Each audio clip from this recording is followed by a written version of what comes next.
franchement. Et très cher jeune, je pense que vous nous suivez, vous en prenez de la graine. Oui, rapidement, Boris. Oui, j'ai une question pour Alpha Blondy. Je sais, il aime beaucoup le reggae. Qui dit quelqu'un amoureux de reggae est forcément fan de Bob Marley. Ouais. Il a été le premier artiste à enregistrer un album avec les Wailers après la mort de Bob Marley. Ouais. Il est entré dans le studio Tuff Gong. Il a été adoubé par les Wailers. Comment le fan de reggae qu'il était a vécu tous ces grands moments-là? Et aujourd'hui, c'est la plus grande star de reggae au monde.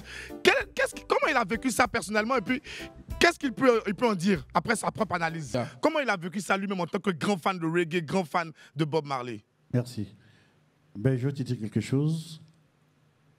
À force de le répéter, tout est Dieu.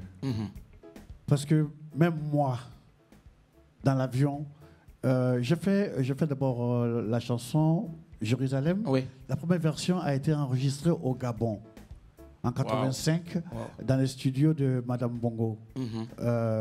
Patience Zabani. À l'époque. Si. Elle avait un studio tout neuf, une table SSL qui était à la très à la mode. Et puis on a fait avec un musicien. Et puis j'ai écouté, je me suis gavé. J'écoute, j'exagère un peu. Au moins, je mets en boucle quand ça tourne. Et puis, à un moment donné, ça ne me plaisait plus. Donc j'ai appelé la maison de disque. J'ai dit, je veux faire cette chanson avec les Wailers. Ils m'ont dit, est-ce que tu connais quelqu'un? J'ai dit oui. Il y a Hélène qui connaît quelqu'un là-bas. Donc elle m'a dit, ok, nous on te paye les billets et tout. Et puis Hélène a pris contact. Non, on est parti pour le Reggae Sound Splash à Montego Bay. Très bien. Et puis on a vu, qu'est-ce que je raconte là? C'était avec Hélène au fait. C'était avec Hélène, voilà, c'est ça, en 84.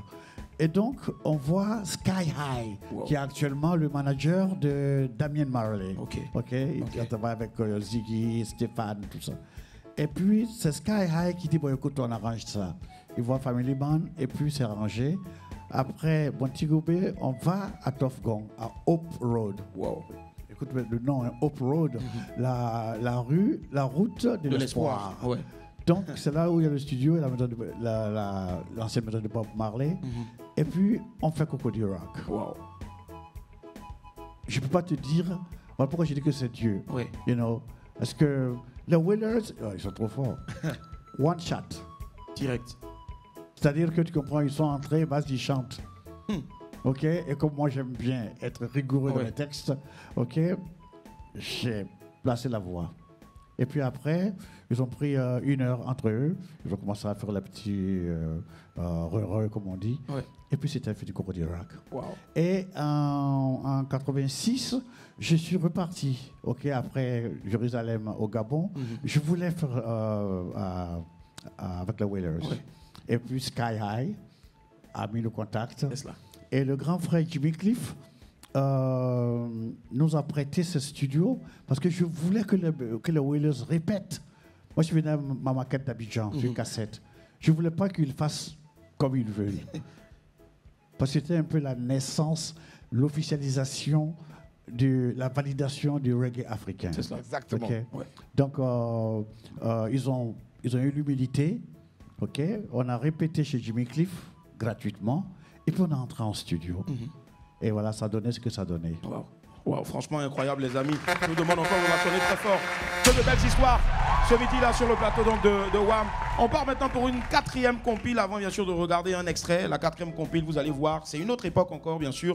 Avec ta question? Si. Oui, bien sûr, bien sûr. Willy, j'aimerais ajouter que pour la petite histoire, parce que c'est important que le public sache beaucoup de choses. Après, il y a beaucoup de petits frères dedans. Oui, voilà. Il y a des membres de Wailers et Jimmy Cliff lui-même qui ont avoué après que quand Alpha Blondy a fini d'enregistrer avec les Wailers dans le studio Tuff Gong, ils ont pleuré parce que pour eux c'était la réincarnation de Bob Marley. Ils savaient qu'il allait devenir la plus grande star du reggae mondial. Merci Boris, merci.